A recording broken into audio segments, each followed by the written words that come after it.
Israel's war on Gaza has, more than any other issue, exposed the deep hypocrisy of the United States when Washington lectures other countries about human rights in the so-called rules-based international order. This October and November, there have been a series of votes in the United Nations General Assembly, and the United States has consistently voted against the entire world, showing a complete disregard for international law and shielding Israel, vetoing resolutions in the UN Security Council, and preventing any consequences over the war crimes and crimes against humanity committed by Israel against the Palestinian population. We saw the latest example of this on the 9th of November, in which 145 countries at the UN General Assembly voted for a resolution that condemns Israel's illegal settlements in the occupied Palestinian territories, including East Jerusalem, and Israel's illegal occupation of Syria's territory, the Golan Heights. I made a map that illustrates this vote, and you can see very clearly that it was North America against the rest of the world. The only countries that voted against the resolution that is in support of Israel's occupation were the United States, Canada, and Hungary, and then of course Israel itself. And then there were three tiny island nations, the Marshall Islands and Micronesia, which unfortunately are basically U.S. colonies. The U.S. gave them independence in scare quotes on paper, but really Washington still controls them, and they use the U.S. dollar as their currency. And then the seventh country was Nauru, which is basically, unfortunately, kind of an Australian colony. Australia maintains significant control over it. They use the Australian dollar as their currency. So if you exclude these tiny three island nations, which together only have a combined population of 150,000 people, they're absolutely small. The vote was really the US, Canada, Israel, and Hungary against the world. And Hungary has a far-right government that is very anti-Muslim and strongly supports Israel. Surprisingly, almost every single country in Europe voted to condemn Israel's illegal occupation. And in Asia and Latin America and Africa, the vast majority of countries voted in support of the resolution. A total of 18 countries abstained, and 23 countries did not vote. There are 193 members of the UN. However, in some cases, these countries didn't vote because they were simply not present at the vote at the UN General Assembly on the 9th of November. For instance, Venezuela is not allowed to vote in the UN because the illegal US sanctions against Venezuela have frozen its bank accounts, which means that Venezuela cannot get access to the money that it needs to pay its UN membership fees, which means it's no longer able to vote. And you have other countries with very weak states like Somalia and Afghanistan that didn't vote. But the point to take away is that the vast majority of the world voted to condemn Israel's illegal occupation, and together these countries represent more than 90% of the world population. Now, I mentioned that there have been a series of recent votes at the UN that looked very similar. I did a report, including a video, which I will link to in the description below, on a vote in the UN General Assembly on the 27th of October, in which it was 121 countries versus 14. And it was really the United States and a small handful of Western allies that went against the world. And the vast majority of the world called for a humanitarian truce in Gaza. That is an end to Israel's brutal bombing of Palestinians, which has killed thousands of Palestinian civilians, especially children. I also did a separate report, which I will link to in the description below, about the US vetoing two resolutions in the UN Security Council.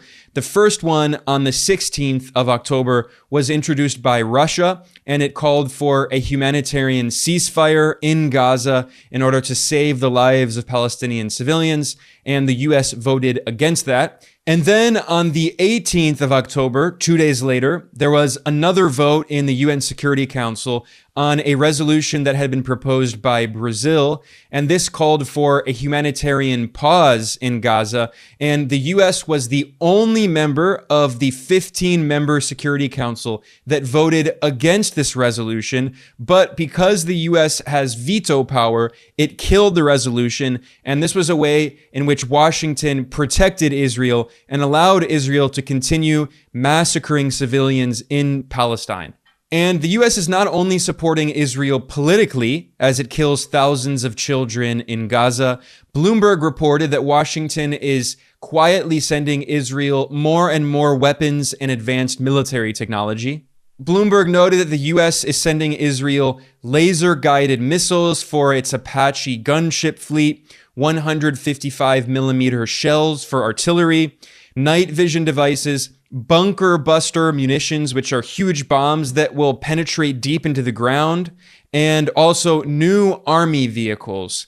And Bloomberg wrote, the weapons pipeline to Israel is extending beyond the well-publicized provision of Iron Dome interceptors, that's the anti-missile system, and Boeing smart bombs. So the US is sending more and more weapons to Israel, which makes it directly complicit in the war crimes and crimes against humanity that Israel is carrying out, like, for instance, attacking and taking over hospitals, like the largest, most important hospital in Gaza, a Shifa hospital. The US is directly complicit in these crimes. And I should mention that this military assistance is in addition to the $3.8 billion in military assistance that is unconditional that the United States gives to Israel every single year without exception.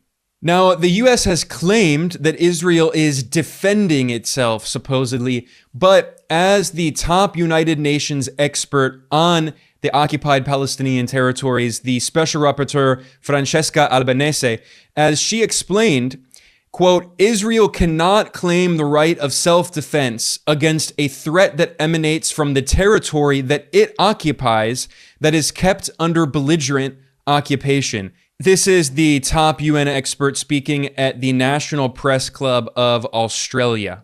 But the law remains the law, and this is what we should follow. So the right of self-defense can be invoked when a state is threatened by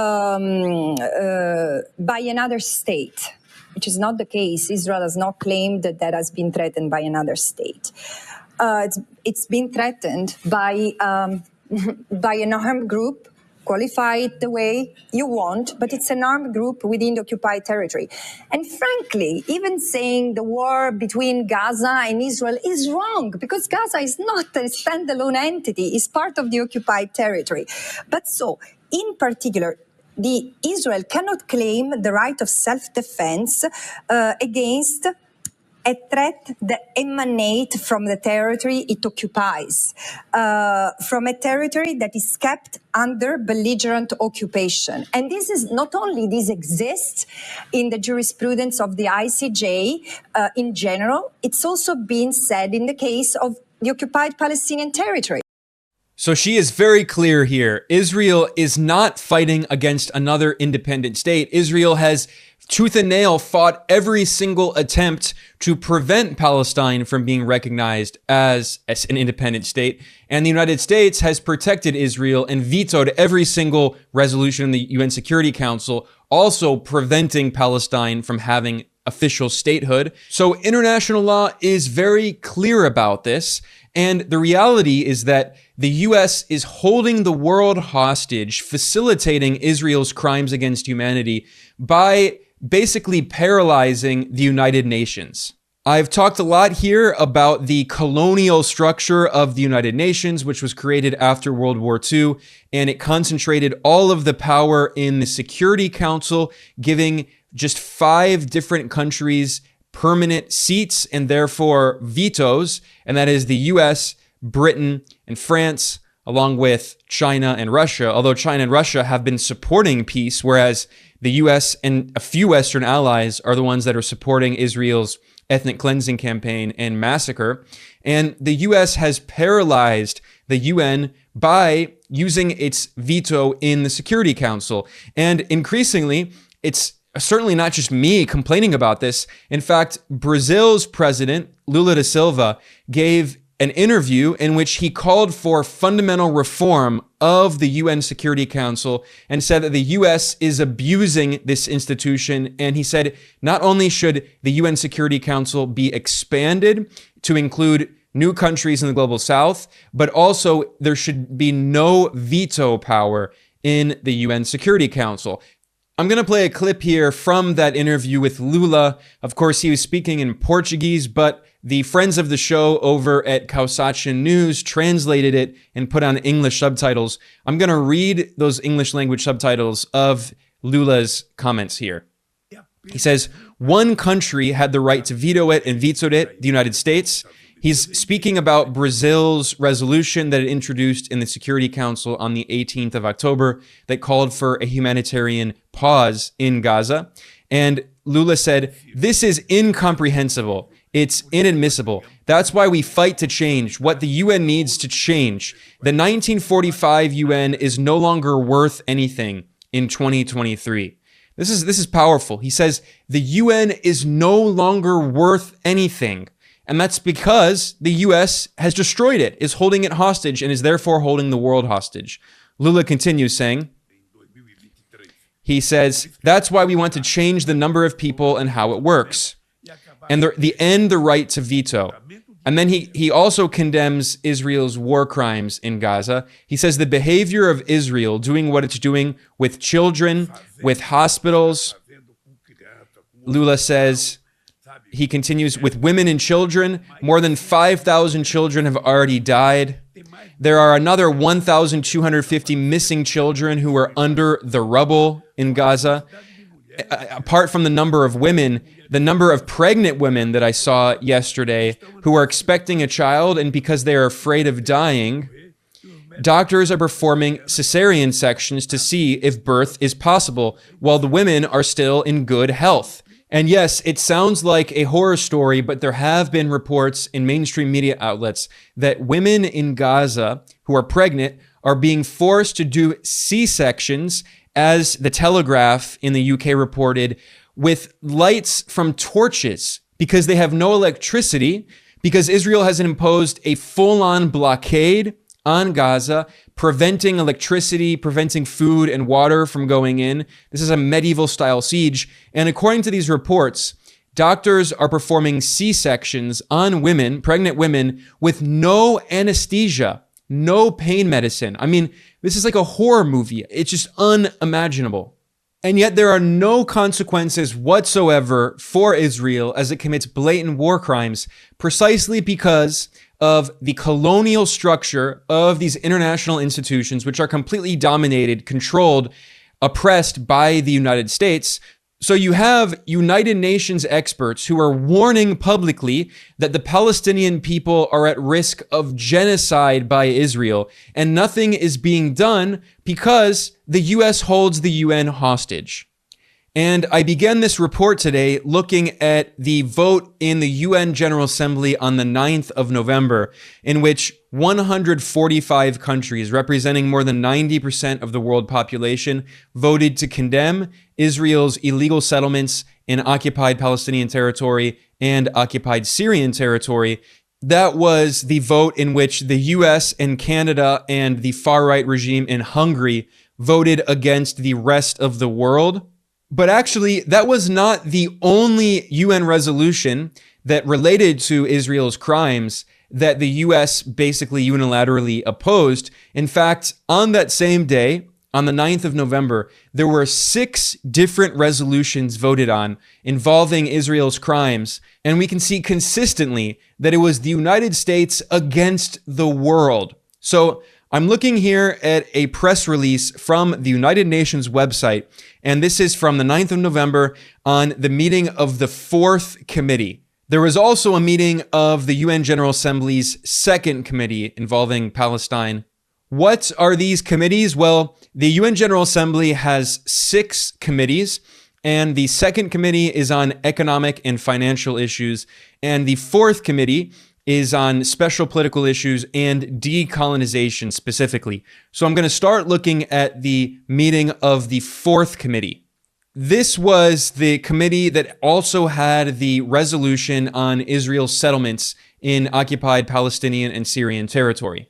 But there were 5 other resolutions that were voted on in that meeting, and those were the resolutions L 10, 11, 12, 13, 14, and 15. So 6 in total.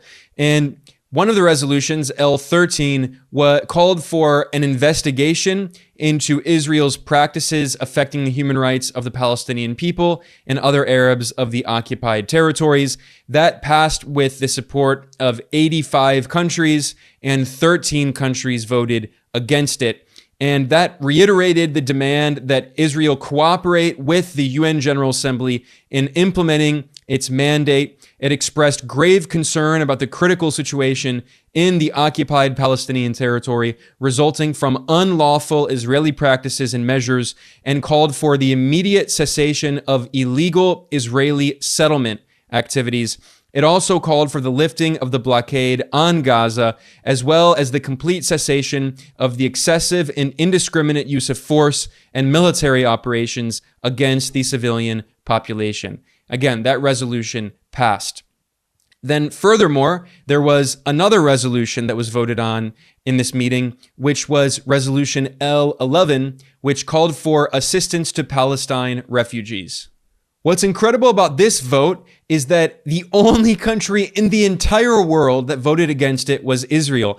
Even the United States abstained on this vote because obviously it would look so bad in terms of public relations if Washington voted against a resolution that called for humanitarian assistance for Palestinian refugees. So I mean, this is just how completely desperate the situation is, where Israel is voting against the entire world, and even its imperial patron, its imperial protector, the United States, is forcing to abstain because of how bad the vote looks.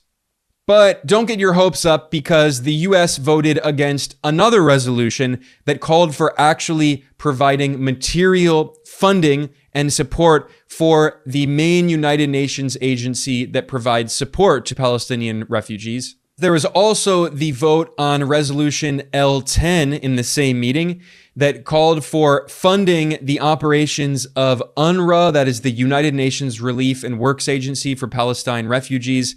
And in that case, it was 160 countries that voted in favor, and just 4 countries that voted against, which once again was the US, Canada, Israel, and Micronesia, which is basically, unfortunately, a US colony. So the US and Canada, once again, voting against the entire world. And in this case, the resolution that they voted against expressed deep concern about the extremely critical financial situation of UNRWA and the attempts to discredit the UN Palestine Refugee Agency, despite its proven operational capacity and consistent implementation of its mandate. And this resolution called upon Israel to ensure the safety of personnel of the agency and to protect its institutions. And Israel has already killed more than 100 UN staff members in just over a month of bombing of Gaza. And that's why the US and Canada voted against this resolution, because they are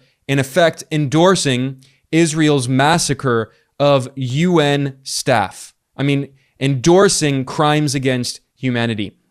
Now, there was yet another resolution that looked very similar. The vote looked very similar, and that was Resolution 12 on Palestine refugees' properties and their revenues. That resolution called on the UN Secretary General to take all appropriate steps to protect Arab properties, assets, and property rights in Israel, and it urged the Palestinian and Israeli sides to deal with the important issue of Palestine refugees' properties and their revenues. So Israel continues to colonize and steal the properties and homes of indigenous Palestinians, and this resolution called for them to be compensated.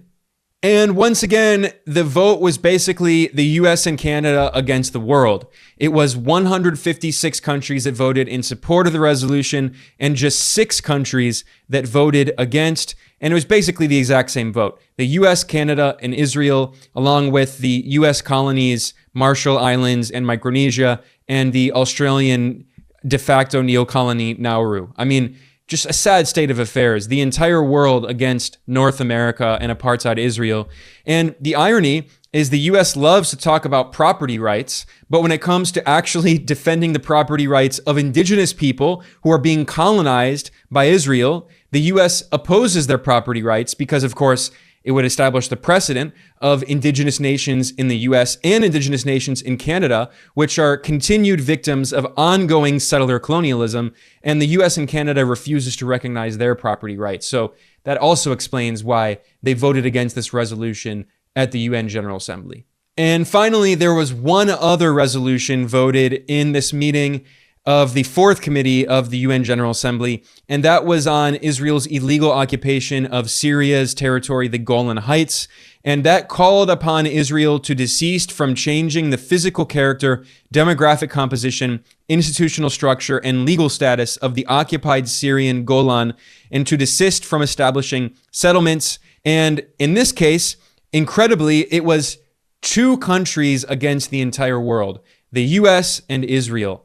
In this case, Canada abstained. Canada didn't even vote against it. So it's the US and Israel, the only countries on earth that support Israel's illegal occupation of Syria's sovereign territory in the Golan Heights. The US and Israel vote against the entire world. This is what it looks like to be an actual rogue state.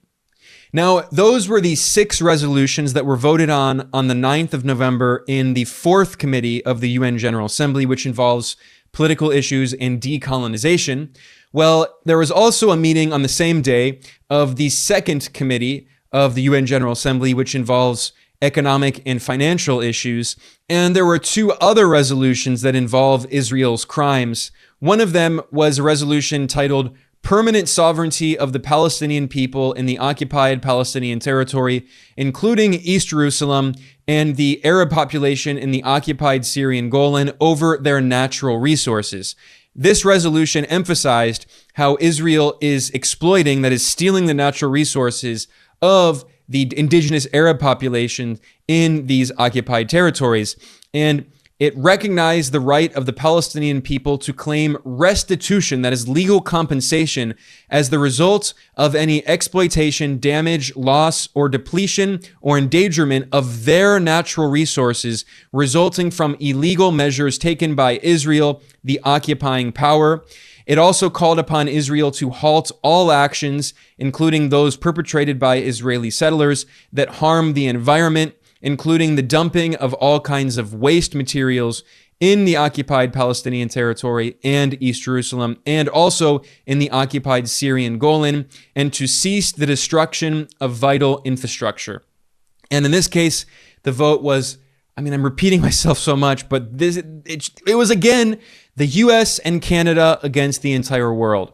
It was 6 countries that voted against the resolution: Canada, Israel, the US colonies Micronesia and Nauru, and the Australian client state Palau, and of course the US. And it was 151 countries that voted in support of the resolution, calling for legal restitution for Palestinians and Syrians because of Israel's theft. It's theft of their natural resources. Now, finally, another resolution that was voted on in this meeting of the UN Second Committee was a resolution titled Oil Slick on Lebanese Shores. And this was a resolution that was introduced for 18 years in a row. And yet Israel refuses to comply with the resolution. Every single year for 18 years, the UN General Assembly has passed this resolution, which expressed its deep concern about the adverse implications of the destruction by the Israeli Air Force of the oil storage tanks in the direct vicinity of the Lebanese Gia electric power plant for the achievement of sustainable development in Lebanon. The resolution also acknowledged that as of 2014, this Israeli attack on important Lebanese infrastructure caused $856 million of damage. Today, adjusted for inflation, that would be well over $1 billion.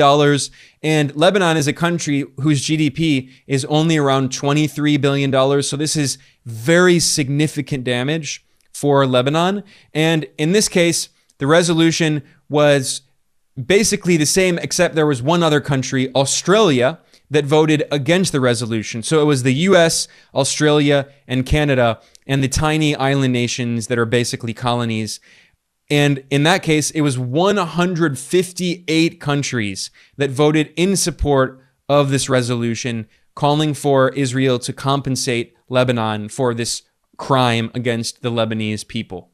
And then there were 158 countries, the vast majority of the world, that supported this resolution, condemning Israel for destroying Lebanese infrastructure, and there have been no consequences after 18 years. So, I mean, I could keep going on, but the point is that those resolutions that I just looked at, those were resolutions from one day, one single day in the United Nations General Assembly on the 9th of November, and we can see consistently in vote after vote after vote, it was the United States and often Canada against the entire world, trying to protect apartheid Israel and prevent any consequences for its constant crimes, not only against the Palestinian people, but also against the people of Lebanon and Syria. This is what it actually looks like to be a rogue state. This is why so many leaders around the world, especially in the global south, are calling for fundamental transformation of the UN, like Brazil's president, Lula da Silva, who says the UN is pointless. It is worthless if we cannot actually accomplish anything because one country consistently stands in the way and defies the entire world and allows genocide and ethnic cleansing and war crimes and crimes against humanity and colonial occupation to continue for decades on end. I'm talking about the United States, which is the worst rogue state on earth, according to any definition of the term, which violates international law on a daily basis, on an hourly basis. And yet, politicians in Washington have the temerity to accuse other countries of violating human rights and violating the so-called rules in their beloved rules-based international order, in which the United States makes the rules and orders everyone around. And according to Washington's rules, the US and its allies can violate the rules whenever they want. They can commit genocide and ethnic cleansing. They can kill thousands of children with no consequences. And then when there are votes in actual legal bodies like the United Nations, according to the rules-based international order, the US can hold those institutions hostage, destroy the UN, destroy any attempt at having an actual implementation of international law. That's what the rules-based international order actually means. It means there is no international law. It means there is a global dictatorship controlled by the United States. That's the reality. And that's why constantly I do these reports here, and they can be very stressful, obviously, because we just see the same pattern again and again and again and again over many decades. But this is the reality of the world we live in. I'm not going to sugarcoat what's actually happening. This is the reality of imperialism. This is what imperialism looks like. And it's why so many countries are just yelling at the top of their lungs, saying that we desperately need an alternative. And of course, I report here at Geopolitical Economy Report on the attempts to create alternatives, which are happening, and they're happening faster than you might think. So if you like this kind of reporting that we do here, please subscribe. If you're watching on YouTube, please like the video and subscribe to our channel.